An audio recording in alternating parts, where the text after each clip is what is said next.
Welcome everyone to this episode of Nasm. Today we're going to look at how to read a user's input. And before we begin, I'd like us to make a recap of what we studied the last time. Okay, so the last time we looked at how to print hello world to the screen. And over here we have the message where dB means defined bytes, it's bytes for each letter character, and this is the null terminator, and then this is the new line character. This calculates the length of the string, and then we use the macros to print out our message, and we exit. We can still make it verbose, and so we see, just in case you missed it, so we have the move rex1, move 1, yep. This, we also have this one, and then we make a syscall.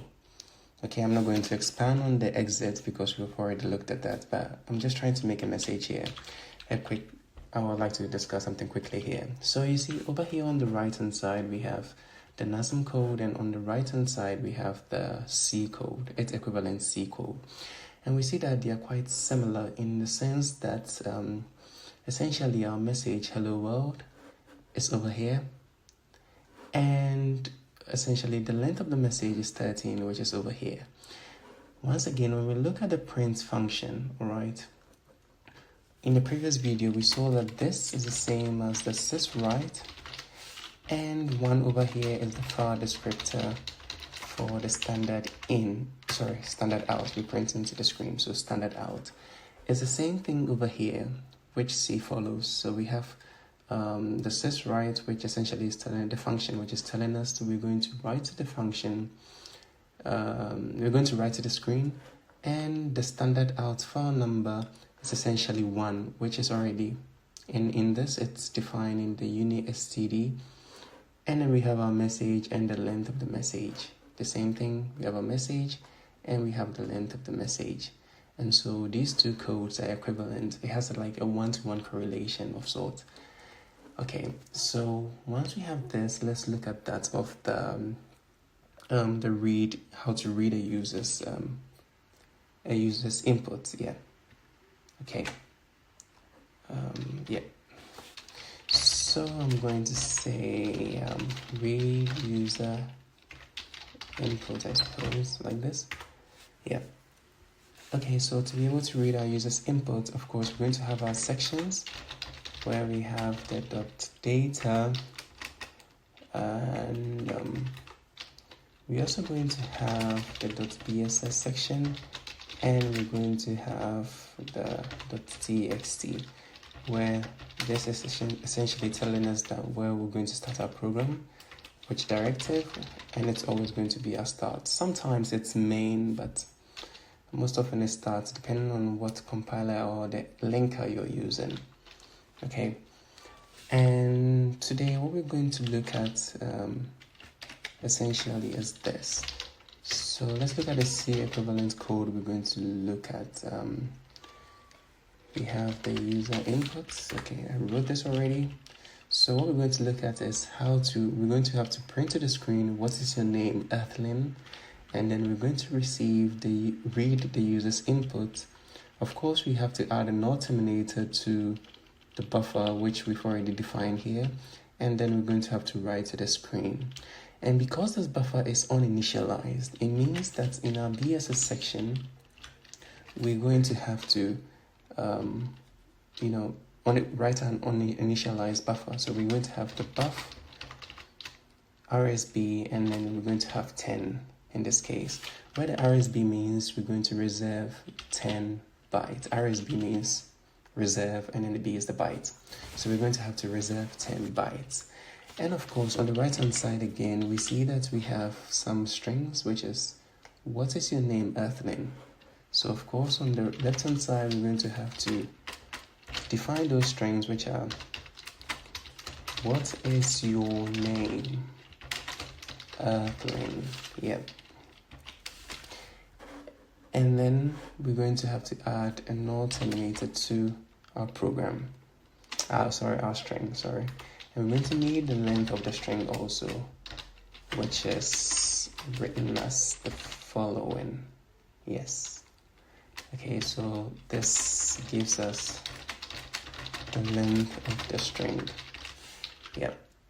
Okay, so on the right hand side, we see that firstly we print our string. So according to what we studied last time, essentially we're going to have to print the standard out, which is print the prompt or the message. Yeah. So we're going to have to move RAX1, where 1 is sys right, move RDI1, move RSI, sorry, I used message, and move RDX MSG length, and then we make our syscall so that we can print it to the screen. The way I try to remember these registers is I say to myself, ask the psi this, where this is spelled like this. I know it's weird, but that's how I remember the sequence. Okay, so yeah, that's just by the way. Anyways, so after printing to the screen, we're going to have to invoke a read system call. Okay, and the read essentially follows the same thing with a few, changes. So we're going to read the user input. Okay, and in the user input, we're going to have in the read, we're going to have this REX, we're going to place in 0, RDI, we're going to have to place in 0, the move RSI, we're going to have to place in our buffer, just as it's on the right hand side here, and then we're going to have to move into RDX10, which is the size of the buffer over here, which is equivalent on the right hand side. Yeah.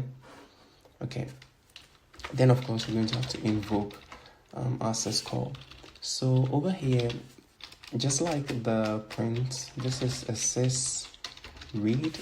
It tells a kernel we're going to do a sys read, and this is the file descriptor for the standard in.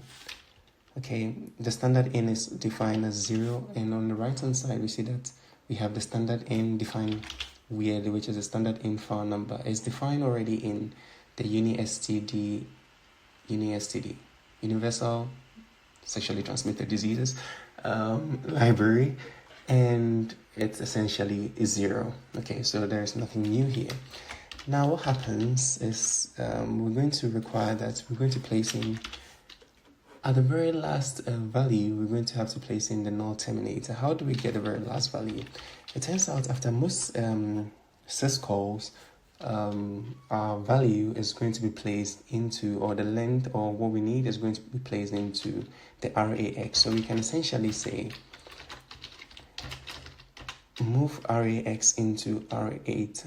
So essentially this was going to tell us, it's telling us that the result, which is the U length, we're going to place into R8. I like to place stuff into R8, okay? And of course, we're going to have to do a dereferencing so that we can place in our null terminator into our string. And so we have to dereference, we're going to have this, and then we're placing 0, where 0 is our null terminator as seen above here. Is the ASCII character for a null terminator. So this is essentially the same thing as the one on the right hand side, which is this. So our buffer plus our return value from the read function, and then we are going to place in 0 when we dereference it with this. Essentially it is a byte, so yes, we're going to dereference it, and the fact that we're dereferencing it is why we have the square brackets.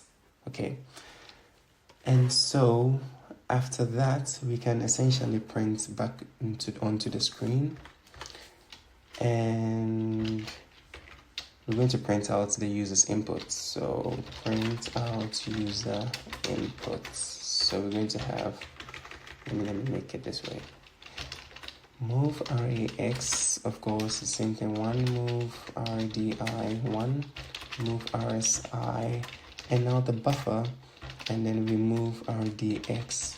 Instead of writing 10, we already know the size, which is up to 8, so we can just place sorry, not 8, sorry, I meant the size is already placed into the R8 register, so we can essentially move the R8 register into the RDX register, and then we do SS call. And of course, we're going to have to exit gracefully. So we say move RAX 60, and then we move into RDI 0, and then we do SS call.